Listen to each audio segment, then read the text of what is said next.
I always start with the same question. Yeah. So, Nicolas. Yeah. What are you making? Yeah. Tell me. We are producing natural wine here in Berlin.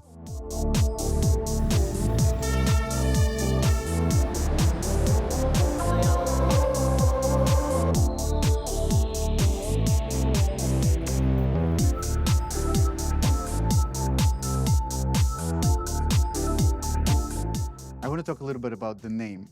Yeah. Nature's Calling. Yeah. Can you tell me the backstory? Because what I know, I love it. We need something which is kind of anti. Yeah. Which is completely different. Yeah. And we said nature's calling this because in English now also you have to go to Pinot. Yeah. It's not chateau whatever. It's this. We're doing our thing. We don't care. Also, and to be honest, it has three meanings. Nature's calling, natural wine for sure. What you said. Wine, yeah. And then we have nature's calling.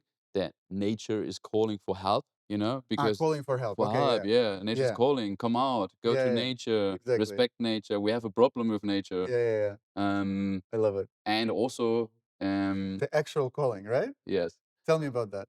And you mean the actual calling, the hotline? Yeah, the hotline. Yeah. Yes. We said, come on, everything is fun.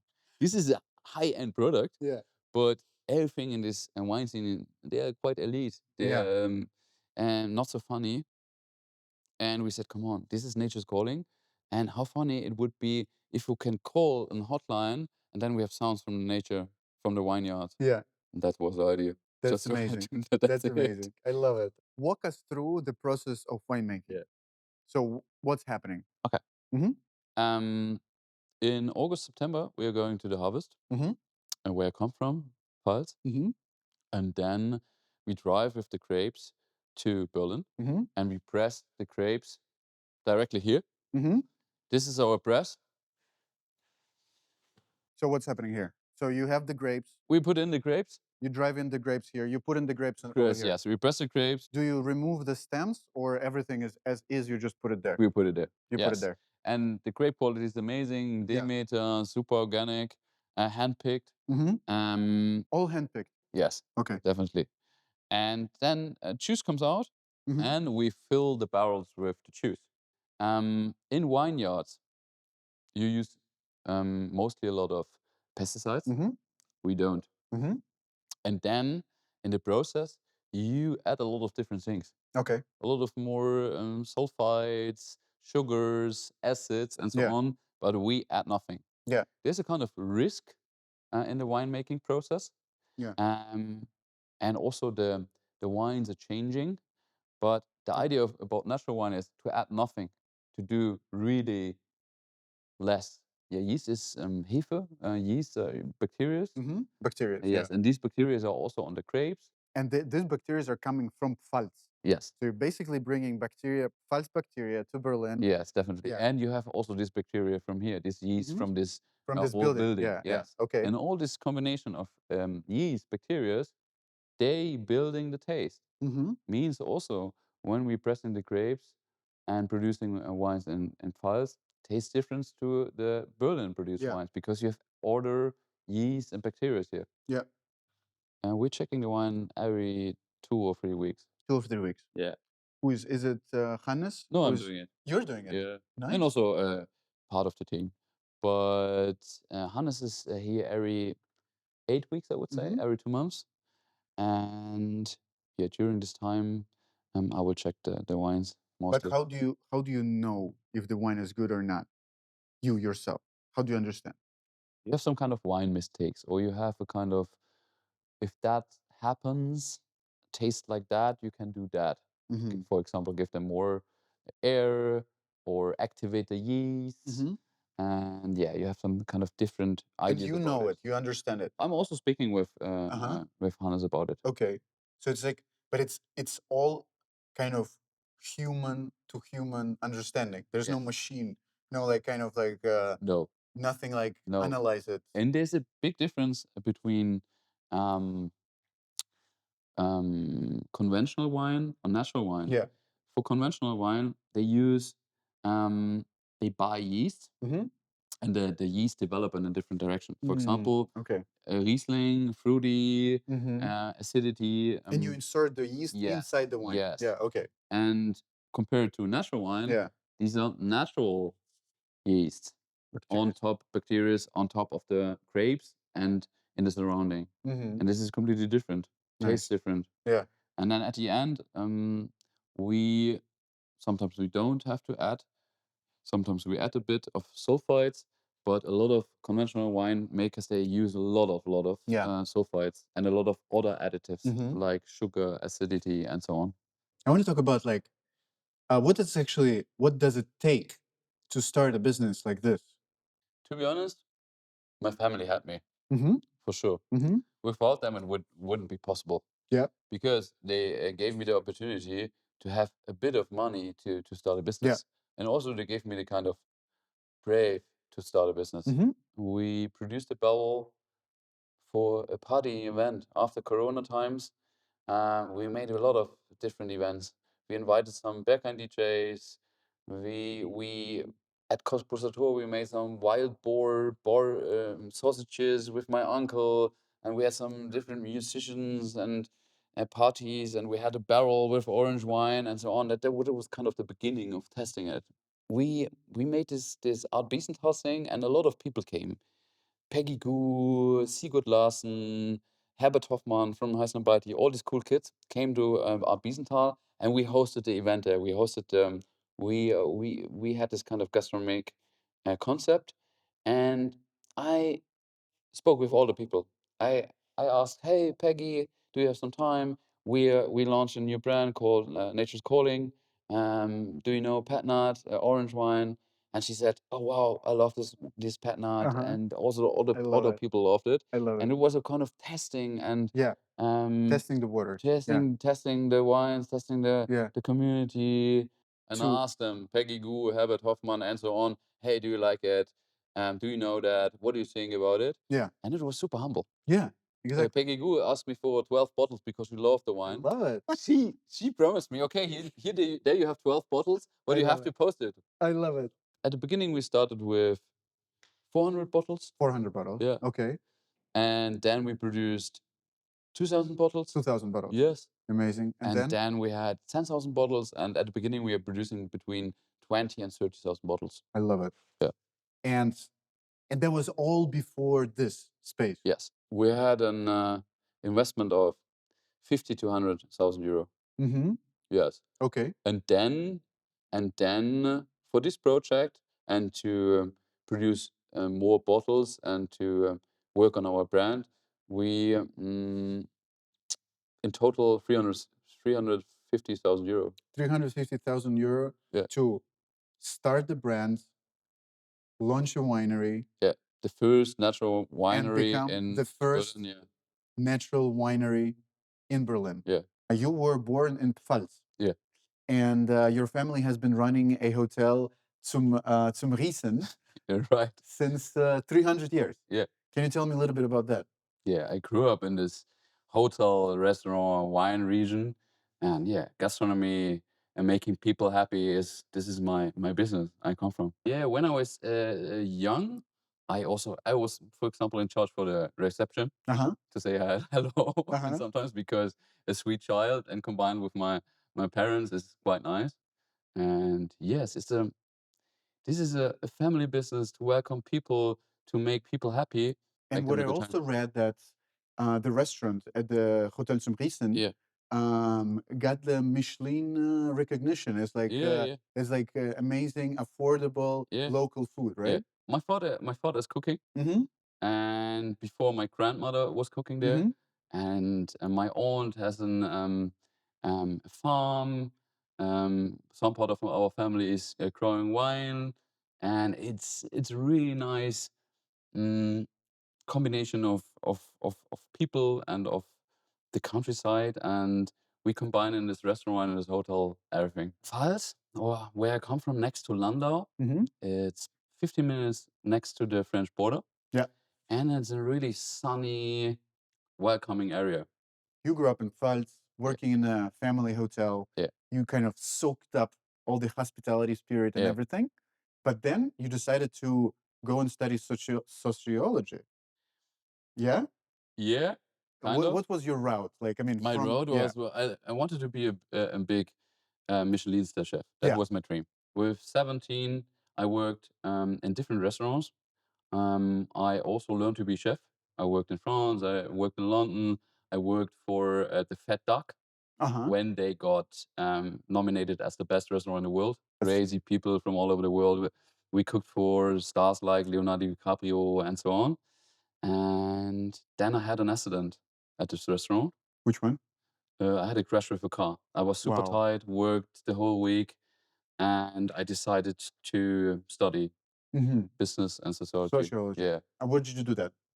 at Zeppelin University. Zeppelin Yeah, University. at the Lake of Constance. With 25, I decided, wow, I'm super interested also in business sides and different topics, and I was looking for some time for myself. Okay. Yeah, my first product was 15 years ago, a water kefir based lemonade, and super healthy. Okay. But nobody likes it, and I developed an spirit, an alcohol. How did you develop a spirit? The idea was to develop a spirit which nobody tasted before. Okay. It was this kind of childish idea. Okay. And the company name was Faradaí.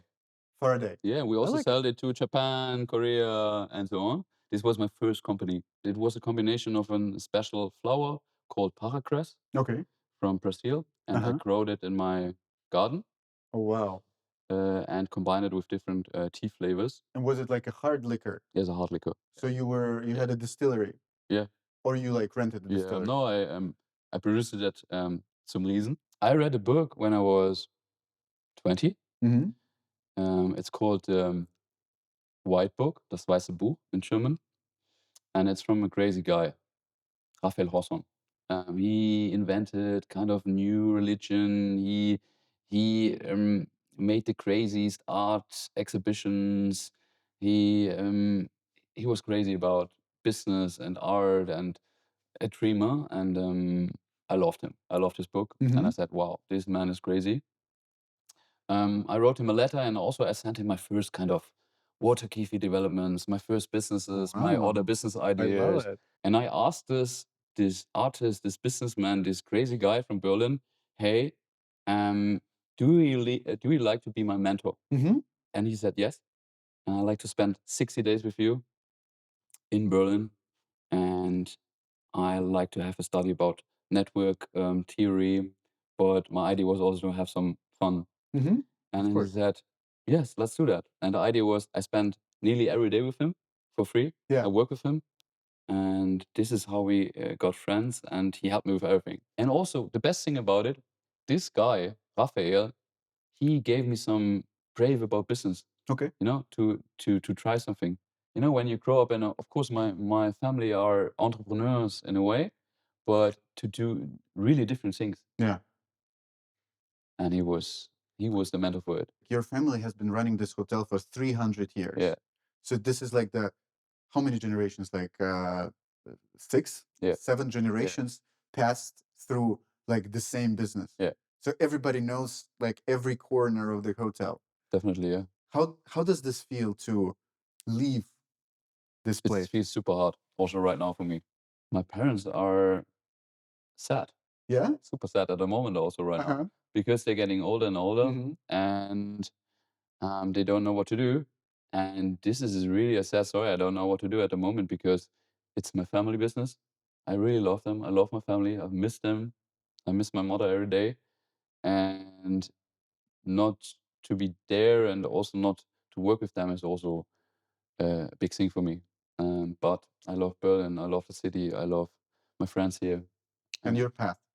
Yeah. Your own path. Yeah. I want to talk a little bit about your gang. It's Louisa, Sven, and Hannes. So tell me, how did you guys meet? And I was selling liquor to different countries, different restaurants and bars. But the top seller or the top bar, they bought a lot of this liquor was in Darmstadt. Never been Okay. to Darmstadt. I had no idea what Darmstadt is. Then I wrote all the customers, "Hey, thank you for the time. And this is the last batch of the liquor, Faradaí." This guy from Darmstadt wrote me, he owns a bar. And he wrote me, no, that's not possible because it's our bestseller and we love the product. This was Sven. Uh-huh. He's normally an architect. Mm-hmm. He also opened a bar during his university time. Mm-hmm. And he said, no, that's not possible. We love this product. You can't stop. And I told him, okay, let's do 50-50 for the business. Mm-hmm. And you take responsibility for the business Okay. with me. And then we can have a look what's going on with this Mm-hmm. business. I like And he that. said, yes, So Sven let's was do that. number one. Yes. And then I had a project I worked for. And the idea was to build an B2B platform for food waste. And one of my first team members for this project was Louisa. She worked for consultancies, Mm-hmm. also for sustainable consultancies. We worked good together and we had a good time. And then she was the second for this project. Yeah. And then it was it was Corona times. And I wanted to drink some natural wine. And we had this kind of team meeting workshop. Hey, it would be also funny to build a brand around natural wine. And then we tested it. Yeah. With this team, Louisa, Sven, and me. Yeah. Our second winemaker was Hannes, and he's crazy. Yeah. And he's a friend, and he's in my opinion, one of the best winemakers in Germany. Yeah. He's from my hometown. Yeah, exactly. 50 minutes. Mm-hmm. Speak a little bit about the challenges like Yeah. that you have, that you had, that you have, that you like, what that you face as a young entrepreneur. Yeah. You know, at the beginning of your like entire brand journey. Speak about the challenges.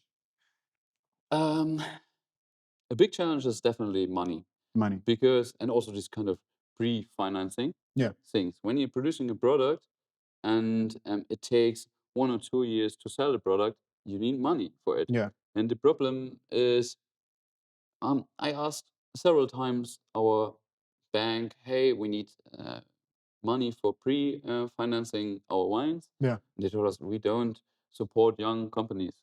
Yeah. Wow. Crazy. How it's possible Who else do you support? yes, how it's Yeah. possible to have new companies, Yeah. to grow with our economy and, Yeah. and everything else, and that's super sad. Who are your investors? We ask our friends Yeah. at the beginning, or friends of friends, Yeah. and we had a nice bench of, I would say, around 5 to 10 people for the beginning. Yeah. And this is for sure a challenge also to communicate with all of them. Yeah. But also helps because they trust you, they help you to build up a business. And how did you pitch? We- So I'm your friend. Pitch to me. Yes, we're pitching normally with a bottle of wine and Uh-huh. glass. We are not a tech startup. Yeah. This is good and bad because we can drink wine together. Yeah. We can have a good time. Yeah. We can share a bottle of wine. You can bring a bottle of your winery to a birthday to your friends. Yeah. This is different. It's about a product. Yeah. Yeah, you can work the bottles here, and it's not an app, no? Yeah. And for sure, in all our pitches, it was about drinking wine, eat something together. Yeah, for example, another story, we invited a potential investor to a party from us. 100%. And that's super helpful because Yeah. he saw the vibe, he saw our community, he saw our customers, and he had some wines with us, and that was different. The first time I saw like the Instagram of Nature's Calling, I instantly fell in love with the brand. And you've done parties with New Balance, Arc'teryx, Dazed, Venmouth. Tell me, how does this work and how important this is for your business and for your brand? Yeah. First of all, we like art, culture, fashion, everything around it. We really like to hang around with these people also. Yeah. How does this connection is being created between a young brand and already like super established brand? Everybody's looking for kind of drink partners. Yeah. But we're a bit different. Yeah. No, we are a Berlin brand. One part of our production is in Berlin. Makes it also kind of easy for us because Mhm. when a brand is asking their PR agency, hey, we'd like to have an event and we're looking for some drinks, And a lot of people, more and more people know Nature's Calling. Yeah. Oh, they're doing a really nice And they're right natural here. wine, and they're right here. Yeah. Makes sense to work with them and their cool kids. 100%. Yeah. For example, the story with Arcteryx was we opened the space Mm-hmm. and they asked for special experiences. Yeah. And I made a workshop with them, with the Arcteryx community here in the space, to produce a non-alcoholic patnat, non-alcoholic wine. Okay. So Means- you have non-alcoholic wine too. Yes, everybody was so happy to produce a wine here, to course. produce a product here. They said, "Hey, we are so happy. We need Nature's Calling as an corporate, as a partner in our shops." I love it. And then all the Arcteryx openings in Hamburg and München, they opened the stores with their Arcteryx X Nature's Calling collab. I love it. Or another good example is the New Balance collaboration. Yeah. For the marathon. They was looking for a collaboration and also a non-alcoholic one for the marathon and with one with alcohol. And they tested it for the last year marathon. Now they're thinking about to have all this and this New Balance X Nature's Calling at all the marathons in New York, London, and so on. Amazing. Tell me, what was your favorite event you've ever done in this place, in this Yeah. winery? Last year, August, we had an MMA fight in the first floor I love it. with 1,000 people. Do you have videos of it? Yeah, sure. Together with Sucuk and Bratwurst and another design agency from Paris. Yeah, we planned this amazing fight, and it was so fun. I love it. Because to have a fight in a winery in this old factory was Incredible. crazy. Incredible. Did the fighters drink some wine after? Yeah, for I sure. love it. Right now, you're at the stage where, you have your winery, you have the wines, have growing community, but what's next? And how do you see your next steps as entrepreneur, and how do you see the next steps for Nature's Calling? Yeah. I really like to bring Nature's Calling also in other countries, like Mhm. US, or Okay. I'm a big Japan fan. New countries, US, Japan. Yeah. What else? We like to build more non-alcoholic products with Nature's More Calling. non-alcoholic products. Love it. And So product diversification. Yeah. Mhm. And also, I really like the idea to build more experiences with Nature's Calling about manufacturing and nature. Okay. More experiences manufacturing in nature. Yeah. Okay. And Manufacturing nature. and Okay. nature. I love it. Okay. This is great, because this is like sort of like strategic steps for the company. But Yeah. how do you? What are the challenges? And because it's not that easy to make this three Yeah. that you just said. Like I told you before, Yeah. I need Dua Lipa as an investor. Dua Lipa, if you hear us, that's your moment. Yes. This is my challenge at Yeah. the moment. Have you ever actually felt like you want to give it up, and or it never like kind of went into your head? For sure. I'm thinking about that many, many times. Because to be an entrepreneur is always super hard in terms of your money, your loan, risk about your future, and so on. And yeah, for sure, all the time. And what brings you back? What makes you not to give up?